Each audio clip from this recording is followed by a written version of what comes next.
رب قرآن کے اندر فرماتا ہے کہ اللہ کی ذات نے پانی عطا فرمایا اس سے وضو بھی کر لو اور اس پانی کو غسل بھی کر لو اور پانی کو پی بھی لو۔ حضرت سیدنا ایوب علیہ السلام کو رب کائنات نے پانی عطا فرمایا۔ جس وقت باری آئی سیدنا موسیٰ علیہ السلام کی، رب کائنات نے ارشاد فرمایا فَقُلْنَا اضْرِب بِّعَصَاكَ الْحَجَرَ فَانفَجَرَتْ مِنْهُ اثْنَتَا عَشْرَةَ عَيْنًا۔ حضرت سیدنا موسیٰ علیہ السلام کو رب کائنات نے ارشاد فرمایا موسیٰ اپنا عصا زمین پہ مار۔ حضرت سیدنا موسیٰ علیہ السلام نے اپنا عصا زمین مبارک پہ مارا۔ اپنے عصا کی برکت کی وجہ سے رب کائنات نے زمین سے موسیٰ اور آپ کی امت کو 12 چشمے عطا فرما دیے۔ جس وقت بدر کے میدان کے اندر باری آئی، کریم آقا صلی اللہ علیہ وسلم نے رب ذوالجلال کی پاک بارگاہ کے اندر دعا کی، پانی کی ضرورت پیش آئی، خالق کائنات نے بارش عطا فرما دی۔ غزوہ تبوک کے موقع پر جس وقت پانی کی کمی ہوئی، لجپال آقا نے اپنی انگلیوں کو پیالے کے اندر ڈالا، رب کائنات نے پانی کے چشمے جاری فرما دیے۔ لیکن جس وقت باری آئی سیدنا امام ہمام امام علی مقام رضی اللہ تعالیٰ عنہ کی، اس وقت خالق کائنات نے پانی عطا نہ فرمایا۔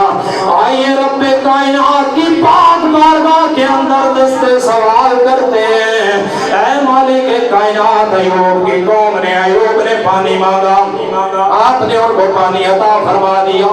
حضرت سیدنا موسیٰ علیہ السلام نے پانی مانگا، آپ نے ان کو پانی عطا فرما دیا۔ تاجدار کائنات صلی اللہ علیہ وسلم کی ذات اقدس نے تیری پاک بارگاہ کے اندر ہاتھوں کو اٹھایا تو انہیں پانی عطا فرما دیا۔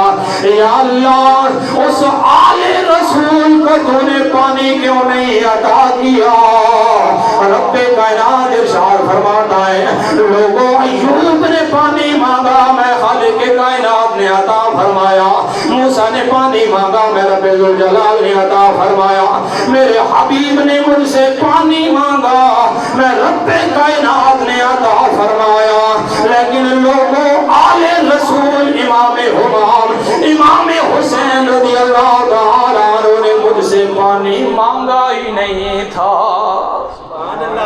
مجھ سے پانی مانگا ہی نہیں تھا۔ اگر مجھ سے پانی مانگا ہوتا تو میں رب کائنات پانی عطا فرما دیتا۔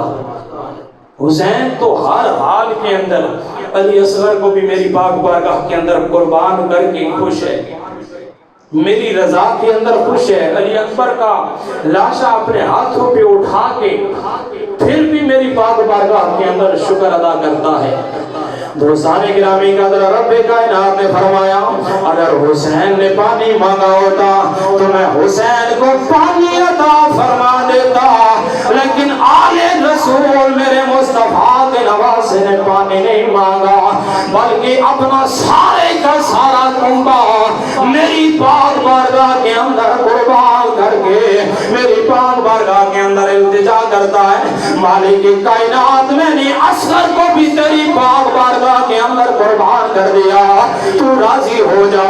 مالک کائنات، میں نے اکبر کو بھی تیری پاک بارگاہ کے اندر قربان کر دیا، تو راضی ہو جا۔ مالک کائنات، میں نے عباس کو بھی تیری پاک بارگاہ کے اندر قربان کر دیا، تو راضی ہو جا۔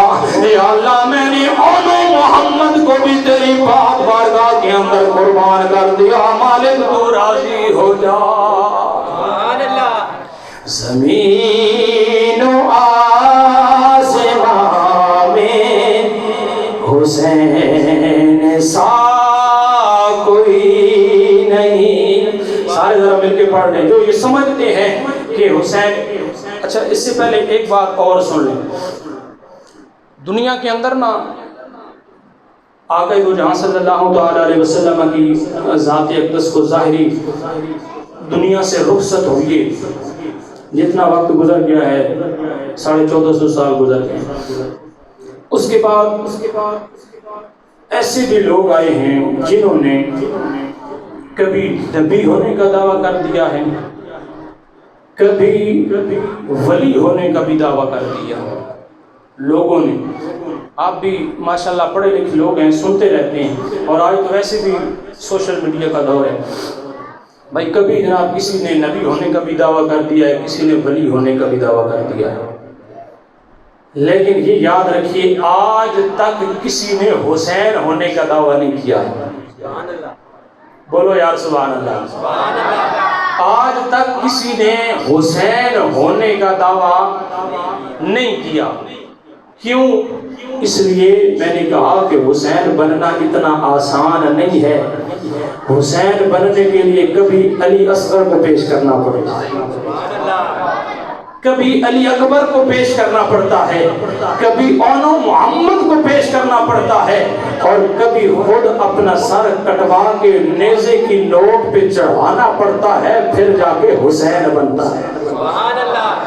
ایسے ہی نہیں حسین بن جاتا، حسین بننے کے لیے قربانیاں دینی پڑتی ہیں، اور حسین نے قربانیاں دے کر اپنے نانا کے دین کو زندہ کر دیا ہے۔ اسی لیے تو ہم کہتے ہیں نا کہ زمین و آسمان میں حسین سا کوئی نہیں۔ اگر سارے مل کے پڑھ لیں، آل رسول کی پاک بارگاہ کے اندر حاضری لگوا لیں تو لطف دوبالا ہو جائے گا۔ زمین و آسمان میں حسین سا کوئی نہیں، خدا کے اس جہان میں حسین سا کوئی نہیں، خدا کے اس جہان میں حسین سا کوئی نہیں۔ کرے گا کون سامنا یزید وقت کا یہاں، کرے گا کون سامنا یزید وقت کا یہاں۔ کیوں؟ اس لیے کہ ہمارے درمیان میں حسین سا کوئی نہیں، ہمارے